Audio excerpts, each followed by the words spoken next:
Pessoal, não é novidade que vivemos em tempo de cansaço. Não apenas o cansaço físico que se resolve com algumas horas de sono, mas o cansaço da alma, não é verdade? Um esgotamento silencioso que não se alivia com um descanso qualquer, viagens ou distrações. É um cansaço existencial, difuso, que se infiltra nas frestas de um cotidiano que nos faz, de certo modo, sentir como se algo essencial tivesse aí se esvaziado, se perdido no tempo dentro de nós. Pois bem, pessoal, eu quero falar muito com vocês sobre isso. É super importante. A quantidade de pessoas que a gente está vendo a cada dia mais entrando aí numa situação de decadência total. O século XXI é um tempo, pessoal, de velocidade, de hiperconexão e da produtividade. Tudo acontece ao mesmo tempo. As telas nos mantêm aí ligados com um fluxo contínuo de estímulos. E a mente nunca repousa. A cada dia, a cada instante, há algo novo a ser consumido. Uma notícia, uma notificação, uma opinião. E a alma? E a alma, pessoal, que precisa de silêncio e pausa para respirar, ela simplesmente sufoca em meio a tanto ruído no nosso cotidiano, no nosso dia a dia. Pessoas a cada dia que se passa se tornam muito mais doentes. A exaustão contemporânea é o sintoma de uma sociedade que trocou o ser pelo desempenho. Não somos mais apenas pessoas, somos projetos. Cada gesto precisa de um propósito. Cada emoção precisa ser justificada. Cada segundo precisa render.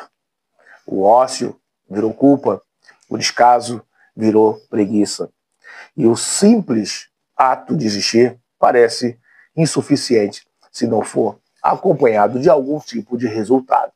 Se você não produz, você não é eficiente.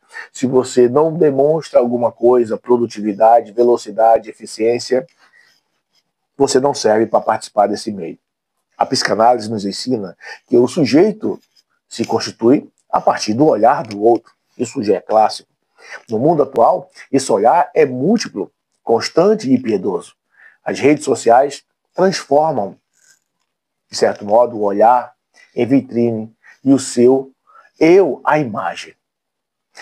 Vivemos assim, de certo modo, pessoal, sob uma pressão que está sendo, de certo modo, parece bem aos olhos de algumas pessoas, de estar em ascensão, de ser interessante. Não é mais o inconsciente que nos cobra, mas a comparação incessante com o outro. Notaram que as pessoas estão se comparando, estão perdendo o seu tempo. Essa vigilância constante produz uma tensão invisível. O indivíduo vive um estado de performance constante, mesmo quando está sozinho. O descanso se tornou apenas uma pausa estratégica antes da próxima entrega. E o prazer onde entra nisso? Foi colonizado pela produtividade. Até o lazer precisa ser útil, rentável, postável.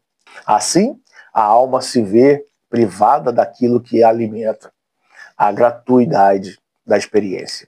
Pessoal, há um tipo de fadiga que vem da falta de sentido, não da falta de tempo, mas da ausência de uma direção interna que, na verdade, deforma ao tempo. O sujeito pós-moderno vive rodeado de opções, mas vazio de um propósito. Tudo é possível, mas nada parece suficiente. A liberdade sem eixo se transforma em angústia, e a angústia não acolhida vira cansaço. No fundo, pessoal, a alma cansada é a alma que perdeu o direito de ser lenta.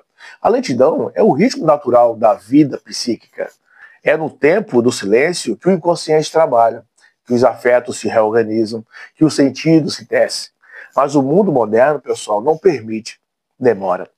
Queremos cura rápida, respostas imediatas, felicidades instantâneas.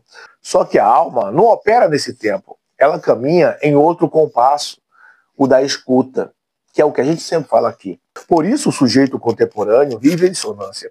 O corpo corre, a mente planeja, mas a alma não acompanha.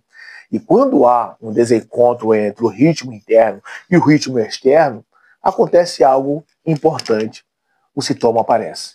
Ansiedade, insônia, apatia, irritação, vazio. São expressões diferentes de uma mesma dor. Entenda o que eu estou falando. A dor de estar desconectado de si mesmo. Agora, o paradoxo disso é que nunca falamos tanto sobre saúde mental e nunca estivemos tão exaustos.